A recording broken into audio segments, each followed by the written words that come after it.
Welcome to Sweet Life Beat Life. We hope this video helps. You begin by narrowing who and when, be specific so you can act. First, gather 3 data types: what they do, what they say, and their environment so you have context.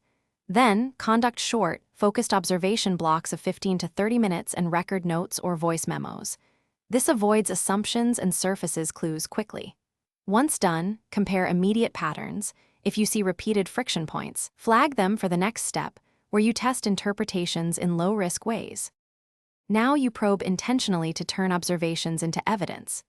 Ask open questions that invite stories, run small experiments, one change for 1 week, and create short preference lists to reveal priorities.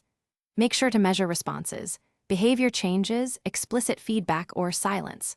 While probing, listen for unmet language, desires, complaints, workarounds, or topics they avoid, because that language points to real needs. Once patterns stabilize across methods, you can form a prioritized unmet need hypothesis to test at slightly larger scale.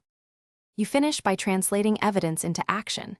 Rank candidate needs by impact, frequency, and ease of solution, then pick one to address first. Design a small intervention with one clear action, a short timeline, and a measurable metric so you can see if it worked. Implement, observe, and collect simple data. If you see no change, don't escalate, revert to the prior state, rerun targeted probes, and refine your hypothesis. This loop keeps risk low and learning fast, so you find the real unmet need. Thanks for watching.